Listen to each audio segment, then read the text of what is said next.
Pada hari sidang perceraian, udara di pengadilan berbau logam dingin dan harga diri yang terluka. Suamiku menatapku dengan senyum puas yang selalu ia gunakan saat ia yakin telah menang. "Kamu tidak akan pernah menyentuh uangku lagi," katanya cukup keras agar semua orang mendengar. Kekasih gelapnya tertawa kecil, penuh racun. "Benar sekali, sayang." Dan ibu mertuaku, dengan ketenangan yang membuat darahku membeku, menambahkan, "Dia tidak pantas mendapatkan sepeser pun." Aku tidak menjawab.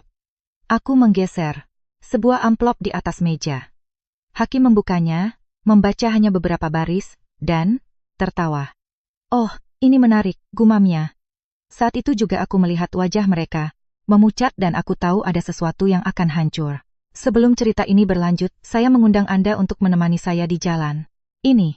Silakan subscribe ke saluran ini dan like video ini agar saya tahu Anda mendukung saya dan agar saya dapat berbagi lebih banyak cerita seperti ini. Jangan lupa tinggalkan komentar di bawah dari kota mana Anda menonton kami.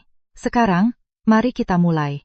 Saya tidak pernah membayangkan bahwa suara palu yang menghantam kayu bisa bergema begitu keras di dalam dada. Setiap ketukan menandai 1 detik lebih dekat dengan keputusan yang akan mengubah hidup saya. Nama saya Dr. Maya Puspita, dan selama 20 tahun saya mengira saya mengenal pria yang saya nikahi. Aditya Pratama, sukses, percaya diri, selalu tampil sempurna. Saya juga mengira saya mengenal ibunya, Ibu Ratna, dengan senyumnya yang terukur dan tatapan menilainya. Apa yang tidak saya duga adalah betapa mudahnya mereka mereduksi saya menjadi sebuah angka, menjadi penghalang, menjadi wanita yang tidak pantas mendapatkan apapun. Saya duduk di depan mereka dengan punggung tegak dan tangan tenang, seolah tubuh saya mengetahui sesuatu yang belum berani diterima oleh pikiran saya. Di samping saya, Dina, pengacara saya, meremas lengan bawah saya dengan hati-hati. Itu adalah caranya menyuruhku bernapas, untuk tidak bereaksi. Di sisi lain, Siska Wulandari, sang kekasih gelap, menyilangkan kakinya dengan keanggunan yang dipelajari. Rambutnya sempurna, gaunnya mahal, dan ekspresi kemenangan yang diantisipasi itu, yang disiapkan untuk saat-saat ketika seseorang yakin mereka benar dan berkuasa. Hakim ketua meminta ketertiban. Aditya berbicara lebih dulu dengan suara pelan, hampir penuh belas kasih. Dia mengatakan bahwa dia selalu menjadi pilar keuangan, bahwa saya lebih memilih pekerjaan saya di klinik, dan karena ketidakstabilan saya baru-baru ini, yang terbaik adalah melindungi aset. Setiap kata adalah jarum, setiap jeda adalah upaya untuk mempermalukan saya. Saya menatap tangan saya, memikirkan malam sebelumnya, di meja dapur, dalam keheningan yang pekat saat saya menulis surat. Itu bukan dorongan impulsif, itu adalah keputusan. Ketika giliran saya berbicara, saya tidak meninggikan suara. Saya meminta izin dan meletakkan amplop itu di depan hakim. Itu saja. Dina menatapku terkejut. Saya belum menceritakan semua detailnya padanya. Hakim merobek segelnya, membaca cepat, mengerutkan kening dan kemudian tertawa. Tawa yang jujur dan tak terduga. Gumaman menjalar ke seluruh ruang sidang di Jakarta Pusat itu. Aditya berhenti tersenyum. Siska menegakkan punggungnya. Ibu Ratna mengatupkan bibirnya. "Saudara Aditya," kata hakim, "kita perlu mengklarifikasi ini. Ini bukan hanya surat, itu adalah awal dari jalan yang telah dimulai jauh sebelum saya memasuki pengadilan. Itu malam sebelumnya saya pulang terlambat dengan kelelahan yang melekat di tulang. Saya memasukkan kunci ke dalam lubang kunci pintu rumah kami di kawasan Pondok Indah dan kunci itu tidak berputar. Saya mencoba lagi lebih keras. Tidak ada hasil. Kertas putih yang ditempel dengan buruk menarik perhatian saya. Properti. Dalam proses sengketa, akses dibatasi. Saya merasakan darah naik ke wajah saya. Saya menggedor pintu. Aditya buka. Saya mendengar langkah kaki, bunyi klik, Grendel. Dia muncul dengan kemeja putih, kerah terbuka, aura sombong yang selalu membuatku muak. "Kamu tidak bisa berada di sini," katanya. "Ini bukan rumahmu lagi." Saya mencoba masuk. Dia memblokir jalan dengan tubuhnya. "Ini milikku sama seperti milikmu," kataku dengan suara tegas. Dia tersenyum. Hakim yang akan memutuskan. Sementara itu, cari tempat tidur lain. Di belakangnya, Ibu Ratna mengamati, tanpa ekspresi. "Itu yang terbaik," komentarnya seolah sedang membicarakan cuaca Jakarta yang panas. Malam itu saya tidur di kantor saya di klinik. Lampu-lampu gedung terasa dingin dan impersonal. Saya melihat sekeliling, setiap dinding, setiap perabot telah dibangun dengan usaha bersama. Atau begitulah yang saya yakini.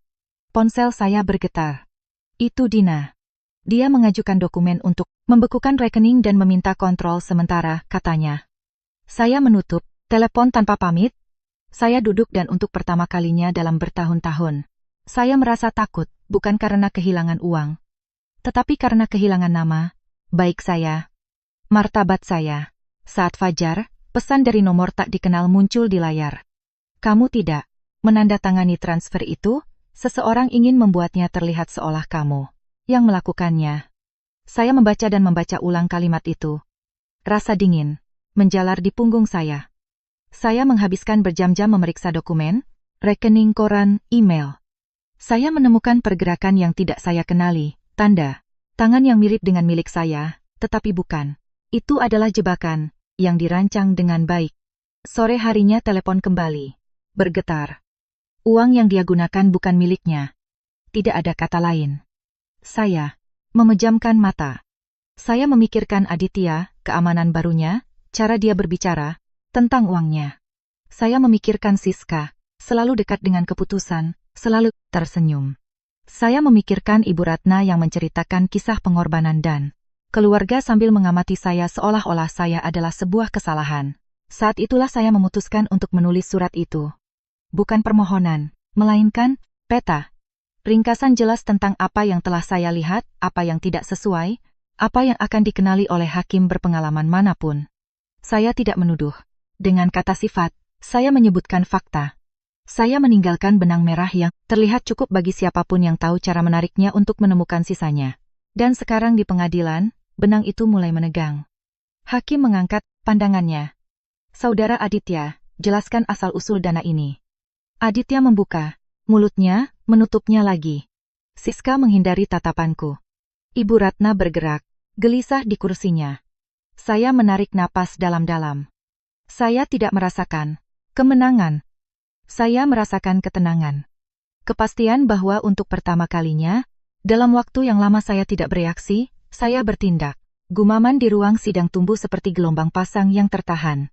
Hakim memerintahkan istirahat singkat dan suara palu kembali jatuh, kering dan definitif. Saya bangkit dengan hati-hati, merasakan setiap tatapan menancap di punggung saya. Dina berjalan di sampingku tanpa berkata apa-apa. Keheningannya adalah janji bahwa waktunya belum tiba. Di sisi lain, Aditya membungkuk ke arah Siska dan membisikkan sesuatu yang tidak bisa ku dengar. Dia mengangguk, tetapi tidak lagi tersenyum. Ibu Ratna pura-pura memeriksa tas tangannya, meskipun tangannya gemetar cukup untuk mengkhianatinya. Di koridor, udara terasa lebih padat. Aditya mendekat dengan langkah terukur. Ketenangan palsu yang selalu dia gunakan saat dia ingin mengintimidasi meninggikan suara. Kamu tidak tahu apa yang sedang kamu hadapi, katanya. Ada hal-hal yang sebaiknya tidak diungkit. Saya menatapnya lurus ke depan. Selama bertahun-tahun saya menghindari gestur itu agar tidak memancing pertengkaran. Sekarang tidak lagi. Hal-hal yang diungkit selalu muncul ke permukaan, jawabku. Dia membungkuk sedikit lagi, cukup untuk menginvasi ruang pribadiku. Hati-hati, gumamnya dan berjalan pergi. Istirahat berakhir. Kami masuk kembali. Hakim melanjutkan dengan formalitas, meminta dokumen tambahan, menetapkan tanggal. Belum ada yang konklusif, tapi ada yang berubah. Saya merasakannya di tubuh saya seperti getaran yang konstan. Saat meninggalkan pengadilan, Dina memegang lengan saya menuju tempat parkir. Apa yang kamu lakukan itu berisiko, katanya dengan suara pelan. Tapi cerdas. Saya mengangguk. Bukan keberanian yang menggerakkan saya, melainkan upaya bertahan hidup. Sore itu saya kembali ke klinik. Bangunan di Jakarta Selatan itu berdiri sama seperti biasanya, tetapi suasananya tidak. Salam-salam terasa. Singkat, tatapan menghindar. Saya berjalan menyusuri koridor mengingat malam. Tanpa tidur, pasien yang sulit, keputusan yang diambil di bawah tekanan. Semua itu sedang diragukan oleh rumor dan dokumen palsu. Di kantor saya menyalakan komputer dan mulai memeriksa email lama. Saya menemukan satu dari Aditya beberapa bulan yang lalu berbicara tentang optimalisasi arus kas. Saat itu saya tidak menganggapnya penting. Sekarang setiap kata tampak menyembunyikan sesuatu. Ponsel bergetar. Nomor tak dikenal. Jangan pergi sendirian, kata pesan itu. Mereka bergerak cepat. Saya mengerutkan kening. Siapa mereka? Saya menyimpan telepon dan terus bekerja. Saya tidak bisa membiarkan diri saya paranoid tetapi juga tidak boleh naif. Saat malam tiba, Asep, salah satu perawat paling senior, mengetuk pintu, perlahan, menutup di belakangnya dan merendahkan suaranya. Saya melihat Pak Aditya di sini tadi malam. Katanya, dia berbicara dengan orang akuntansi dan bagian rekam medis. Saya merasakan simpul di perut saya. Kamu dengar sesuatu? Tanyaku. Dia menggelengkan kepalanya, tapi itu bukan kunjungan sosial, Dok. Saya berterima kasih padanya. Ketika dia pergi, saya menatap dinding mencoba menyusun potongan-potongan itu. Saya keluar larut malam. Tempat parkir hampir kosong. Saya mengenali mobil sedan gelap di kejauhan. Mobil itu tidak bergerak. Saya berjalan menuju mobil saya dengan jantung berdebar kencang, berpura-pura normal. Saat membuka pintu saya mendengar langkah kaki. Siska muncul dari bayang-bayang, sempurna seperti biasa. Kebetulan sekali, katanya dengan manis yang dipaksakan. Bekerja sampai larut. Saya tidak menjawab. Aku hanya ingin memberi saran, lanjutnya. Menyerahlah, ini akan menjadi jelek. Saya menatapnya dengan tenang. Sudah, jelek, kataku. Senyumnya menegang. Kamu tidak tahu dengan siapa kamu berurusan. Kamu juga tidak, jawabku. Dia berbalik dengan kesal dan pergi. Malam itu di rumah seorang teman, saya hampir tidak tidur. Saya bermimpi tentang pintu yang tertutup dan tanda tangan yang meleleh seperti tinta basah. Saat fajar, pesan baru. Uang yang dia gunakan untuk menyerangmu berasal dari perusahaan cangkang. Cari PT Solusi Inovasi Semesta. Saya mencatat namanya. Di klinik, saya meminta Dina untuk menyelidiki secara diam-diam. Bisa berbahaya, dia memperingatkan. Aku tahu, jawabku. Tapi kita sudah melewati batas itu. Jam-jam berikutnya adalah serangkaian panggilan telepon, keheningan, dan tatapan penuh makna. Dina mengonfirmasi bahwa PT Solusi Inovasi Semesta tidak memiliki aktivitas nyata, pembayaran tanpa justifikasi, transfer ke luar negeri. Ini bukan lagi hanya perceraian, katanya. Ini pidana. Saya merasa takut, ya. Tetapi juga kejelasan baru. Jika Aditya memutuskan untuk menghancurkan saya, dia harus melakukannya di depan umum. Sore itu saya menerima telepon. Suara pria yang tidak dikenal. Jika Anda ingin bukti, datanglah ke lounge di Menara X jam 10 malam, katanya, dan jangan bawa siapapun. Dia menutup telepon. Saya melihat jam. Masih 3 jam lagi. Saya memikirkan pengadilan, tawa hakim, senyum rusak Aditya. Saya memikirkan nama baik saya mengambil mantel saya. Saat saya mengemudi menuju lounge di Jakarta Pusat, lampu-lampu kota menjadi kabur di kaca depan karena macet dan hujan gerimis. Saya merasa seperti sedang bergerak menuju sesuatu yang tak terelakkan. Saya tidak tahu apakah saya akan menemukan sekutu atau jebakan. Tetapi saya tahu bahwa saya tidak bisa diam saja, karena diam saja telah menjadi kesalahan saya terlalu lama. Bar di lantai atas itu setengah gelap dengan lampu redup yang jatuh seperti bisikan di atas meja. Udara berbau alkohol tua dan rahasia. Saya memilih meja di belakang dari mana saya bisa melihat pintu masuk tanpa menarik perhatian. Jantung saya berdetak kencang, tetapi wajah saya tetap tenang. Saya belajar, bertahun-tahun yang lalu bahwa menunjukkan kegugupan adalah memberikan keuntungan pada lawan. Tepat jam 10, seorang pria duduk di depan saya tanpa meminta izin. Setelan, abu-abu, rambut pendek, tatapan kalkulatif. Dia tidak terlihat seperti penjahat atau pahlawan. Dia tampak seperti seseorang yang terbiasa mengamati tanpa terlihat. Terima kasih sudah datang, katanya tanpa memperkenalkan diri. Saya tidak punya banyak waktu. Saya menyilangkan tangan. Mulailah dengan memberi tahu saya siapa Anda. Dia tersenyum tipis. Panggil saja saya Bimo. Saya bekerja dengan angka. Ketika angka tidak cocok, mereka memanggil saya. Dia mengeluarkan map tipis dan menggesernya ke arah saya. PT Solusi Inovasi Semesta. Katanya, perusahaan fiktif tanpa karyawan. Nyata, tanpa operasi, hanya berfungsi untuk memindahkan uang. Saya membuka map itu dengan hati-hati. Rekening koran, tanggal, jumlah. Perut saya berkontraksi, melihat nama saya dikaitkan dengan transfer yang tidak pernah saya otorisasi. Bukan hanya Aditya, lanjut Bimo. Ada lebih banyak orang di belakangnya. Dia berguna untuk saat ini. Saya mengangkat pandangan saya. Mengapa Anda membantu saya? Dia meminum seteguk minumannya. Karena seseorang ingin dia jatuh dan Anda adalah kuncinya. Suara berisik di belakang saya membuat saya menoleh. 2. Pria berdebat di bar. Tidak ada yang luar biasa. Tetapi ketegangan naik pundak saya. Apakah ini aman? Tanyaku. Bimo menggeleng. Tidak ada dari ini yang aman, tetapi jika Anda menunggu, mereka akan menenggelamkan Anda bersamanya. Saya menutup map itu. Apa yang Anda inginkan sebagai imbalan? Gunakan ini pada waktu yang tepat, jawabnya, tidak sebelumnya dan tidak sesudahnya. Dia bangkit, jaga diri. Dan dia pergi. Saya meninggalkan bar dengan perasaan, membawa bom di tas saya. Di tempat parkir saya melihat sekeliling sebelum masuk ke mobil. Tidak ada orang. Saya menyalakan mesin. Di tengah jalan, ponsel bergetar. Pesan tanpa pengirim. Kami tahu kamu bertemu dengannya. Saya merasakan dingin menjalar di punggung. Saya mencengkeram setir, saya tidak bisa kembali. Keesokan harinya, klinik diselimuti rumor. 2 pasien membatalkan janji temu. Seorang pemasok menelepon untuk meninjau kontrak. Mesin penghancur reputasi sedang berjalan. Dina datang lebih awal. Saya menunjukkan map itu padanya. Dia membaca dalam diam. Ini mengubah segalanya, katanya. Tapi kita harus presisi. Saya mengangguk. Aditya ingin menggambarkanku sebagai orang yang tidak stabil, kataku. Maka kita akan membiarkan dia bicara dan melakukan kesalahan. Sore harinya, pemberitahuan muncul di ponsel saya. Artikel online baru menyindir ketidakteraturan keuangan di klinik saya, nama-nama samar, sumber anonim. Strateginya jelas, membanjiri, membingungkan, melelahkan. Saya memejamkan mata sejenak. Saya memikirkan orang tua saya, tentang apa yang mereka ajarkan kepada saya tentang kerja keras dan kejujuran.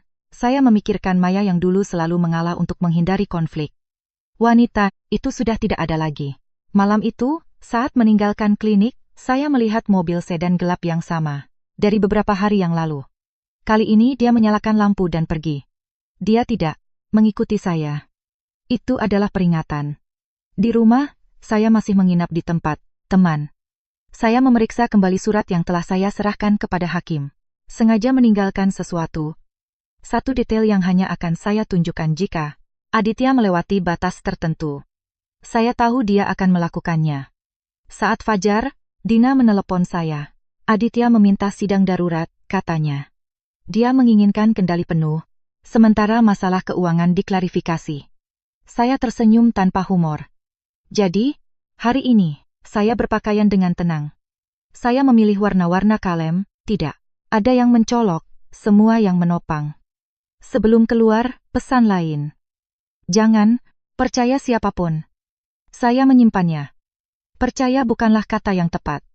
Maju, ya, di pengadilan, suasananya tegang. Aditya tiba dengan langkah percaya diri. Siska di sisinya, lebih kaku dari biasanya. Ibu Ratna menghindari tatapanku. Hakim memulai. Pengacara Aditya berbicara tentang perlindungan aset, risiko, administrasi yang tidak bertanggung jawab. Saya mendengarkan tanpa bergerak. Dina mencatat. Ketika mereka meminta saksi, Sari dari akuntansi muncul. Dia berbicara tentang angka yang tidak sesuai, tentang perintah yang membingungkan. Dari saya. Dina menanyakan tanggal, jumlah, email konfirmasi. Sari tergagap. Hakim mencatat sesuatu.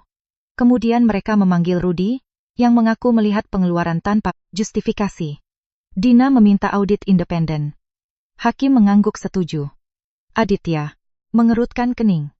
Itu batasnya. Saya merasakan denyut nadi saya semakin cepat. Saya meminta izin bicara.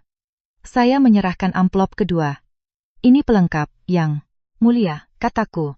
Hakim membukanya, membaca lebih lambat. Kali ini dia tidak tertawa, dia menatap Aditya. Jelaskan transfer ini. Perintahnya. Keheningan terasa berat. Siska menundukkan kepalanya. Ibu Ratna meremas tasbih di antara jari-jarinya. Aditya, berbicara tentang kesalahan administratif, tentang pihak ketiga, tentang kebingungan. Hakim membiarkannya selesai. Kita akan lanjutkan, katanya. Tapi saya ingin mendengar dari saudari Siska. Siska mengangkat pandangannya, pucat. Saya bernapas. Badai semakin dekat. Hakim tidak memberi Siska waktu untuk mengenakan topengnya. Saudari Siska, katanya dengan suara netral. Pengadilan perlu memahami hubungan Anda dengan rekening tertentu dan transfer tertentu. Saya melihat warna menghilang dari wajahnya, seolah darah memutuskan untuk mundur. Agar tidak menjadi saksi. Aditya mengatupkan rahangnya. Pengacaranya menyentuh lengannya dengan gerakan cepat, seperti seseorang yang mencoba menahan hewan sebelum melompat. Ibu Ratna, untuk pertama kalinya sejak saya mengenalnya, berkedip terlalu sering. Siska bangkit dengan gerakan tegang. Dia berjalan menuju kursi saksi seolah sepatu hak. Tingginya tiba-tiba terlalu tinggi. Hakim mengajukan pertanyaan langsung tanpa dramatisasi. Apakah dia mengenal PT Solusi Inovasi Semesta? Apakah dia mengakui setoran atas namanya? Apakah dia telah menerima pembayaran untuk layanan yang tidak dapat dia jelaskan? Siska menelan ludah, menatap Aditya seolah meminta izin untuk bernapas. Saya tidak tahu apa yang Anda bicarakan, katanya. Dan kalimat itu terdengar kosong, usang, seperti kebohongan yang diulang di depan cermin. Dina tidak menyerangnya dengan teriakan atau hinaan. Itu tidak berguna di pengadilan. Apalagi ketika pihak lain sedang menunggu wanita histeris untuk mengonfirmasi narasi mereka. Pengacaraku mendekat dengan tenang dan menunjukkan sebuah dokumen padanya. Apakah Anda mengenali rekening ini? Tanya Dina. Siska ragu sedetik terlalu lama, dia tidak menyangkal. Dina menoleh ke hakim. Yang mulia, kami memohon agar rekening koran lengkap diminta dan lembaga keuangan terkait dipanggil. Ini bukan lagi kecurigaan, ini adalah pola. Aditya tertawa pendek dan dipaksakan. Hanya teori, katanya mencoba mendapatkan kembali suara dominasinya. Mantan istri saya sedang putus asa. Tetapi hakim tidak lagi menatapnya seperti sebelumnya. Dia mengamatinya seperti melihat seseorang yang mungkin telah bermain api di dalam ruangan yang penuh bensin. Saudara Aditya, jawab hakim, keputusasaan Anda atau mantan istri Anda tidak menarik bagi saya. Bukti, ya. Sidang berakhir tanpa putusan. Tetapi dengan sesuatu yang lebih penting. Tanah di bawah. Kaki Aditya mulai runtuh. Saat keluar, koridor dipenuhi pengacara dan orang-orang yang berbicara dengan berbisik. Saya merasakan kulit saya sensitif, seolah setiap suara menggores saya. Di dalam. Dina menarik lengan saya dengan lembut. Jangan terpisah, bisiknya. Ini akan menjadi lebih buruk sebelum menjadi lebih baik. Di tempat parkir, Aditya muncul entah dari mana seolah udara memuntahkannya. Dia berdiri di depan saya dengan bayangan senyum yang tersisa saat dia ingin menyakiti tanpa menunjukkan wajahnya. Kamu pikir kamu sangat pintar, katanya, bermain detektif. Dina menghalanginya selangkah. Jangan ganggu dia, peringatnya. Aditya mengabaikannya dan menatapku langsung. Kamu tahu apa yang terburuk, Maya? Bahwa kamu membuka pintu yang nantinya tidak akan bisa kamu tutup. Kata-katanya lembut, tetapi berbau ancaman. Saya menjawabnya dengan kelembutan yang sama. Pintu-pintu itu sudah terbuka, hanya saja kamu mengira aku tidak akan melihatnya. Siska menyusul mereka dengan gugup, menarik jas Aditya, seperti anak kecil yang menarik orang dewasa sebelum mereka melakukan kebodohan. Ayo pergi, katanya di antara gigi. Ibu Ratna datang di belakang sambil mendekap tasnya ke dada. Matanya menembus saya dengan campuran aneh, kemarahan dan ketakutan. Aditya membiarkan dirinya ditarik, tetapi sebelum masuk ke mobil, dia membungkuk sedikit ke arahku. Jangan percaya pada pengacaramu, gumamnya, atau pada karyawanmu, atau pada siapapun. Dan dia pergi. Malam itu saya kembali ke klinik dengan tubuh terasa berat. Itu bukan kelelahan fisik. Itu adalah perasaan berjalan di dalam badai petir, mengetahui bahwa petir bisa menyambar kapan saja. Resepsionis hampir kosong. Satpam menyapa saya dengan selamat malam yang terlalu formal. Saya naik ke kantor saya, menyalakan lampu dan hal pertama yang saya lihat adalah map tebal di meja saya.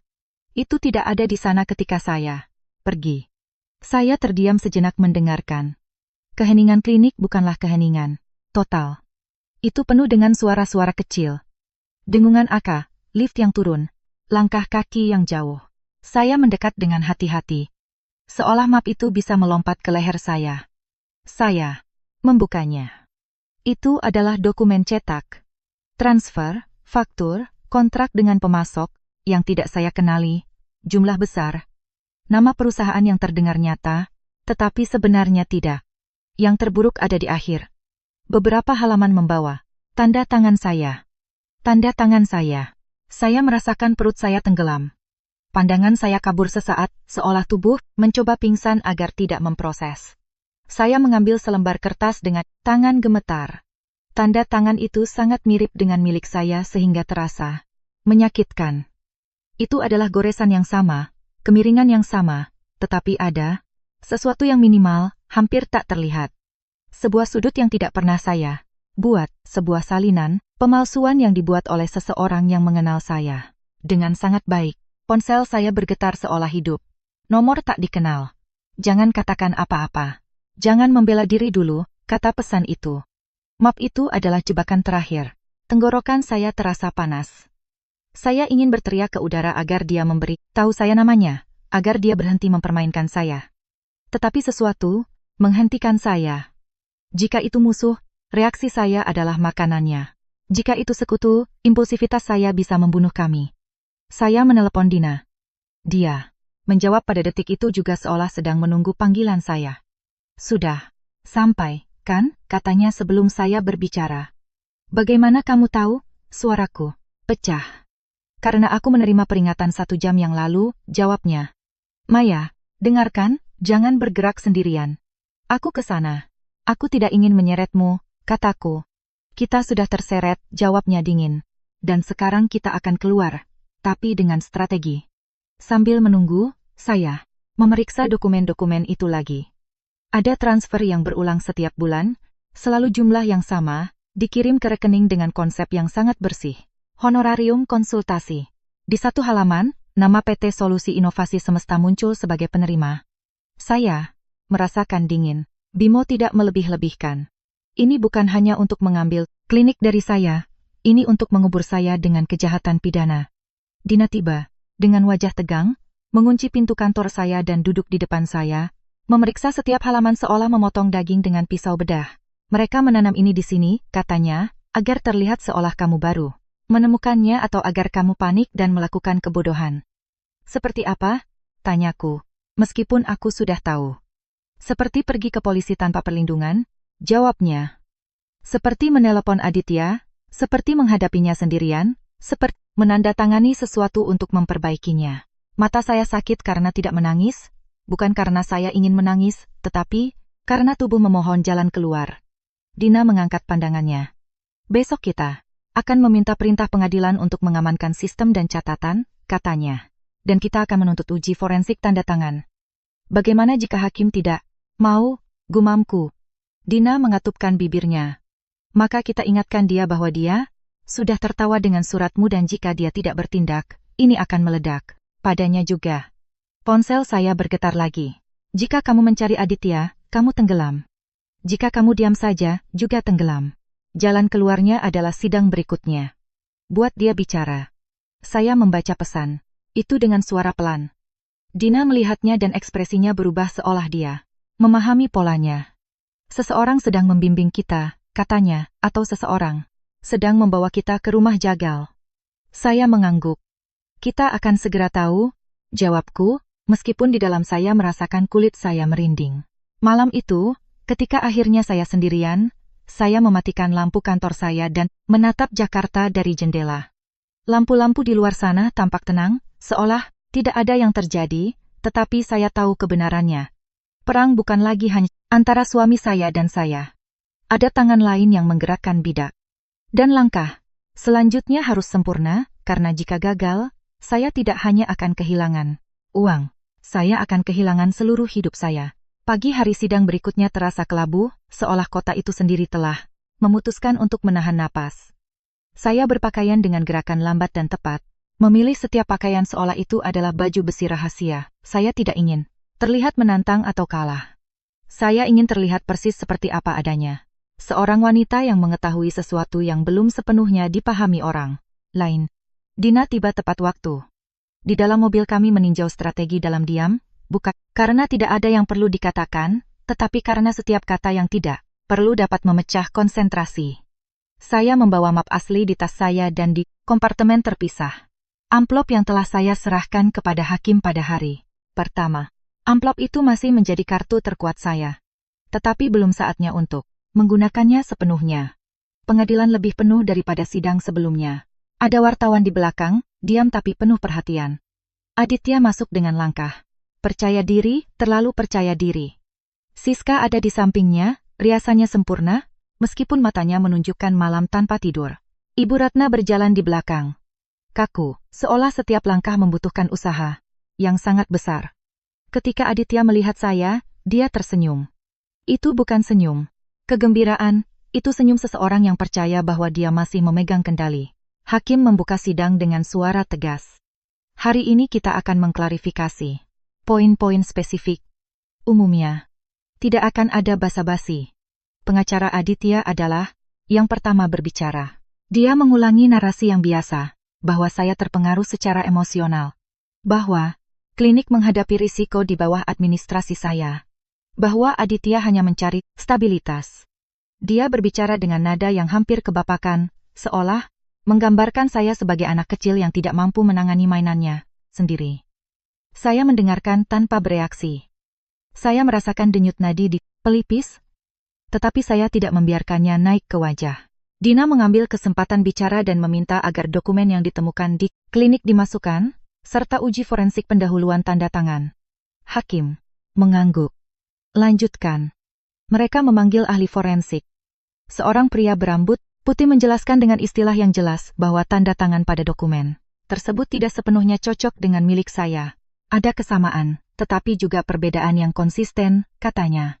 Ini menunjukkan peniruan yang terlatih. Gumaman menjalar ke seluruh ruangan. Aditya berhenti, tersenyum. Siska meremas tangannya di pangkuan. Pengacara Aditya mencoba mendiskreditkan ahli tersebut.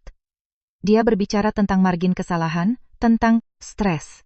Hakim mendengarkannya, tetapi ekspresinya netral. Ketika selesai, Dina meminta untuk memanggil Aditya untuk bersaksi. Ada hening sedetik. Aditya bangkit perlahan seperti seseorang yang mempercayai pidatonya sendiri.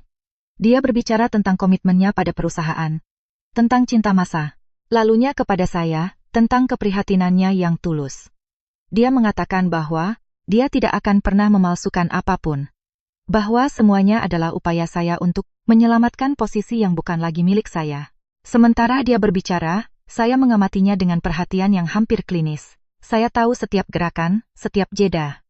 Saya tahu kapan dia berbohong untuk meyakinkan dan kapan dia berbohong untuk menutupi dirinya. Kemudian, Dina mengajukan pertanyaan yang kami tunggu-tunggu. Saudara Aditya, katanya, bisakah Anda menjelaskan asal-usul pasti dari dana yang Anda gunakan untuk membayar honorarium hukum, audit pribadi, dan kampanye komunikasi dalam beberapa minggu terakhir? Aditya menjawab cepat, terlalu cepat. Pendapatan pribadi, investasi. Dina mengangkat sebuah dokumen. Apakah Anda mengenali transfer ini? Aditya ragu sejenak. Tidak, katanya. Dina menunjuk yang lain. Dan ini? Aditya mengerutkan kening. Saya tidak ingat. Hakim menyela. Saudara Aditya, ingat bahwa Anda berada di bawah sumpah. Siska bergerak gelisah di kursinya. Ibu Ratna memejamkan mata sejenak seolah berdoa. Saya merasakan ketenangan yang aneh, seperti yang datang saat Anda tahu, seseorang baru saja menginjak tempat yang salah. Dina meminta agar Siska dipanggil kembali. Hakim menerima. Siska berjalan menuju kursi saksi dengan langkah tidak aman. Hakim menunjukkan padanya rekening koran. Apakah Anda mengenali setoran ini? Siska menggelengkan kepalanya. Saya tidak pernah melihat uang itu. Dina mendekat. Lalu, bisakah Anda menjelaskan mengapa rekening ini atas nama Anda?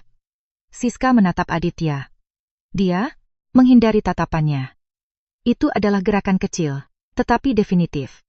Kepercayaan hancur di sana. Saya hanya menandatangani apa yang mereka katakan, gumam Siska. Aditya menegang. Pengacaranya mencoba campur tangan, tetapi hakim mengangkat tangan. Diam. Siska bernapas cepat. Aditya memberitahu saya bahwa itu normal, bahwa itu adalah bagian dari perusahaan. Gumaman tumbuh. Ibu Ratna meletakkan tangannya di dada. Hakim mencatat. Ini akan diselidiki, katanya dengan nada dingin. Dan, saya ingin memperjelas sesuatu. Setiap upaya intimidasi atau manipulasi akan memperparah situasi. Dia menatap langsung ke arah Aditya. Dia mengangguk kaku. Reses singkat diumumkan. Di koridor Aditya mendekat, tetap 2 petugas menghalanginya. Siska menangis dalam diam, duduk di bangku. Ibu, Ratna berbicara cepat di telepon. Dina menatapku. Dia berbicara terlalu banyak, katanya. Itu bagus. Ketika kami kembali ke ruangan, hakim mengumumkan tindakan sementara. Audit independen segera, pengamanan sistem, pembatasan akses Aditya ke rekening, dan dokumen. Senyum Aditya telah menghilang sepenuhnya.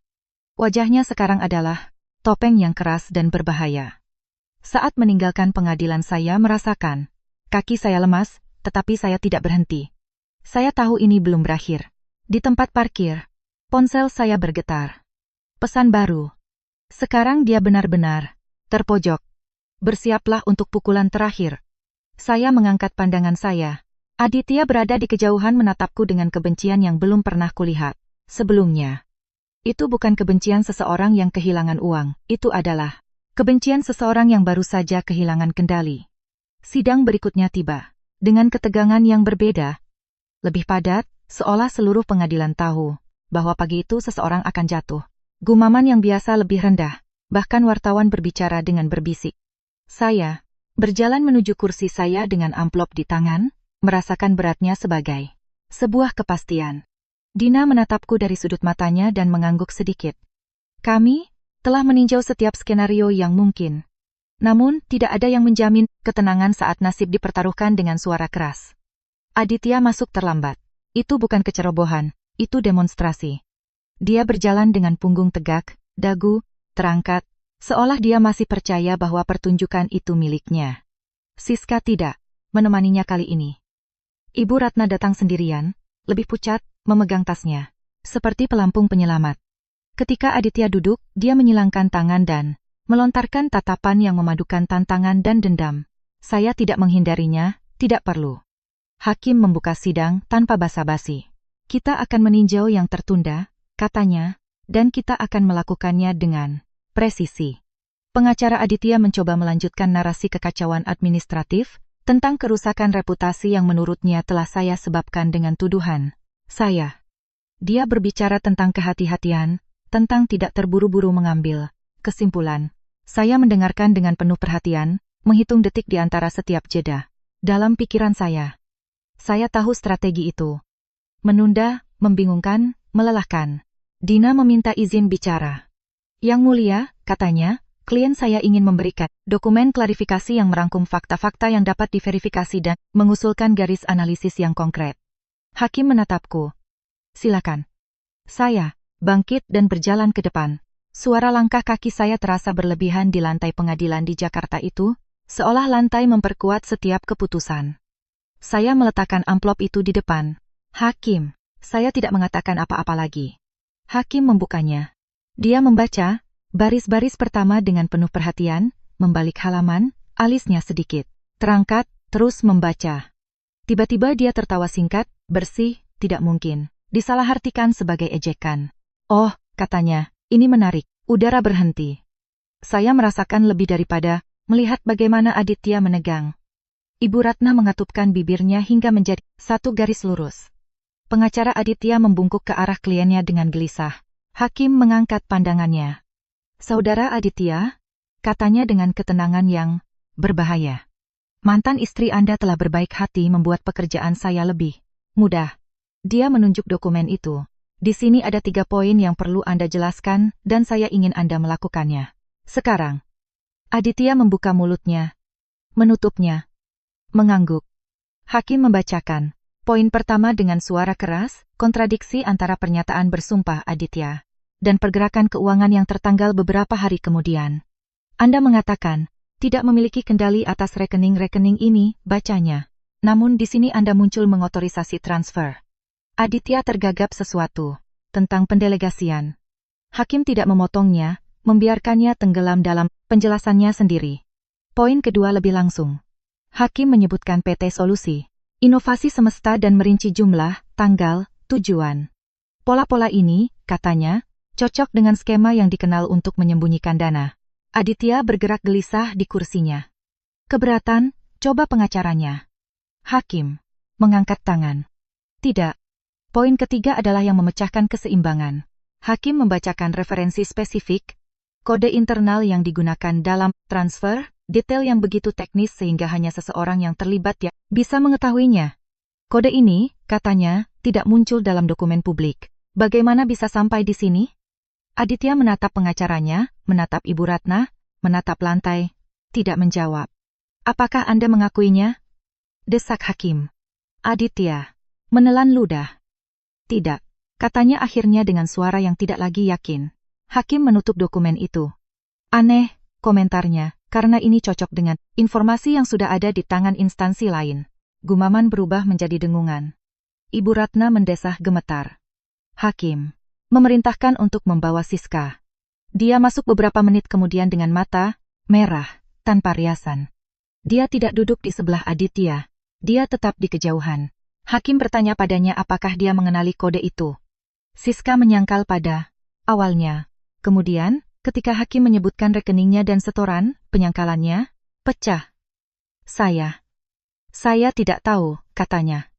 Mereka memberitahu saya bahwa itu, sementara. Aditya bangkit tiba-tiba. Diam, teriaknya. Hakim memukul palu. Ketertiban. Saudara Aditya, kata Hakim dengan suara sedingin es. Satu kata lagi dan saya akan mengeluarkan Anda dari ruangan ini. Aditya duduk bernapas. Dengan susah payah. Saya mengamati tanpa merasakan kegembiraan. Saya merasakan sesuatu yang berbeda. Konfirmasi bahwa saya tidak gila, bahwa saya tidak berlebihan, bahwa keheningan saya sebelumnya adalah sebuah kesalahan, tetapi suara saya sekarang diperlukan. Dina meminta agar dokumen lengkap dimasukkan dan diserahkan ke kejaksaan. Hakim mengangguk. Akan dilakukan. Kemudian dia menatapku. Saudari Maya, katanya, surat Anda bukanlah tuduhan emosional, ini adalah peta. Dan peta berguna untuk mencapai tempat-tempat yang tidak nyaman. Sidang dibubarkan di antara gumaman. Aditya tidak menatapku saat keluar. Ibu Ratna melewati saya tanpa berkata apa-apa. Siska tertinggal di belakang sambil menangis. Di koridor Dina memegang tanganku. Kamu berhasil, bisiknya. Saya menggelengkan kepala. Tidak, jawabku. Sekarang dimulai apa yang selanjutnya?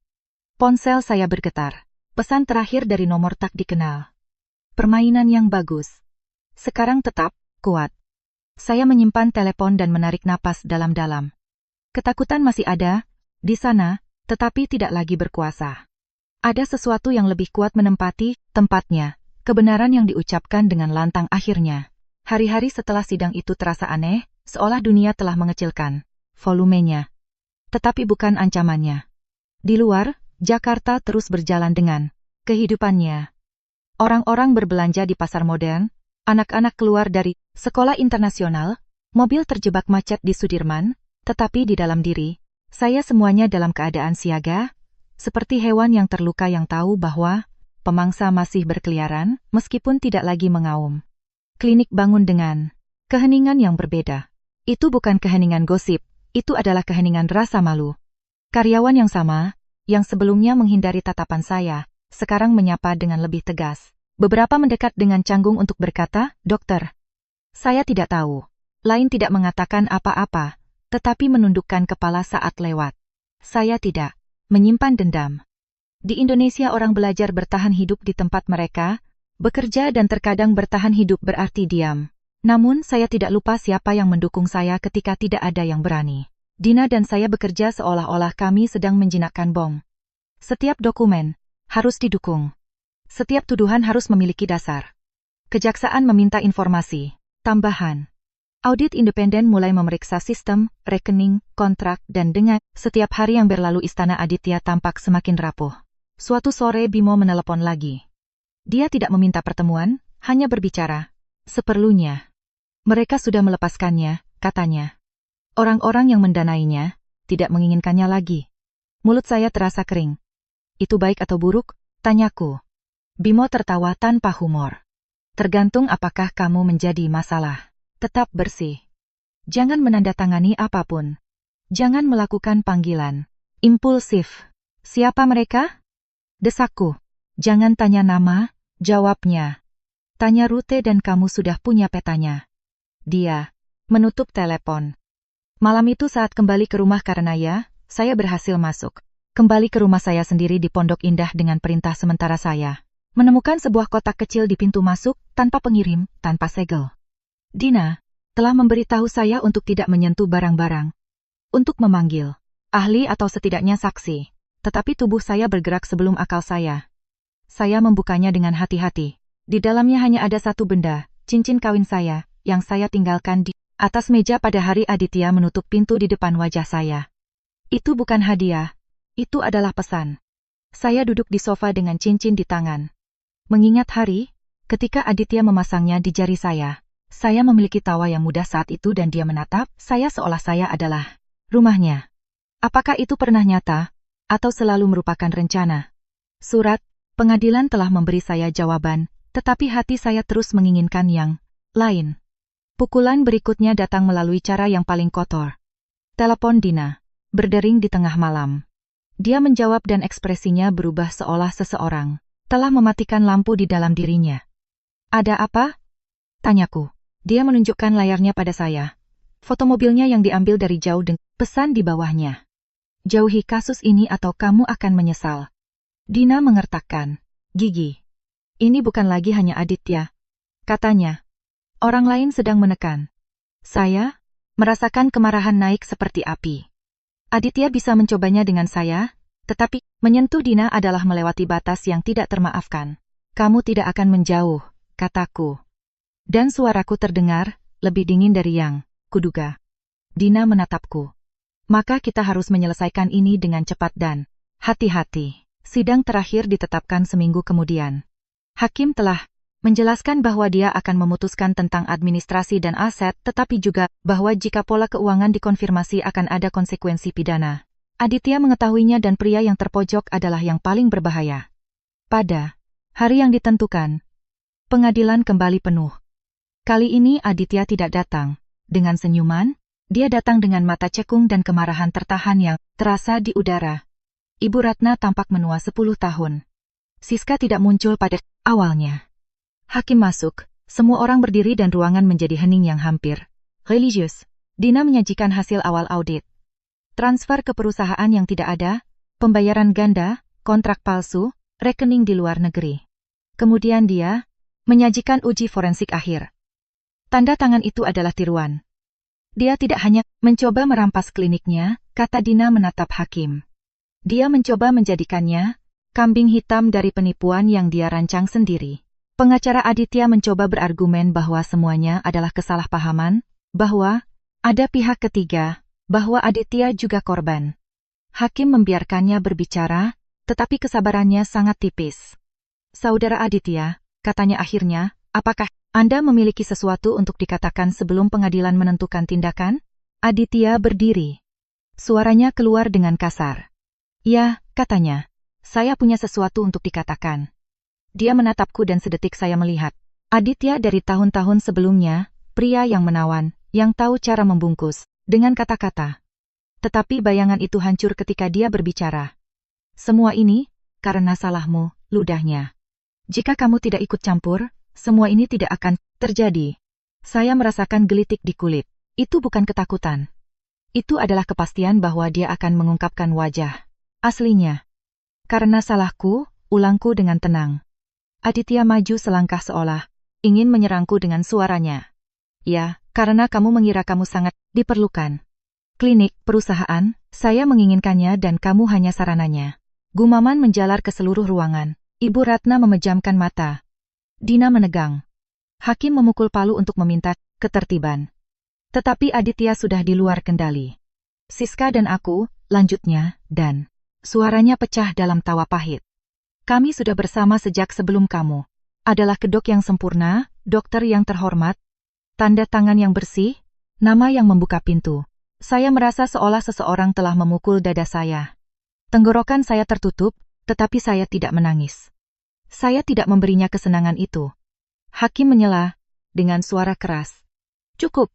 Pengadilan ini bukan panggung untuk kekejaman Anda. Aditya bernapas dengan keras. Dia menahan tatapanku seolah ingin menato kebenciannya padaku. Kamu pikir kamu menang, gumamnya. Tapi kamu tidak tahu apa yang akan terjadi. Dina segera bangkit. Yang mulia, saya meminta tindakan perlindungan untuk klien saya. Hakim mengangguk serius. Pada saat itu, pintu samping terbuka dan Siska masuk dikawal oleh seorang petugas. Dia membawa sebuah map. Matanya menghindari mata Aditya.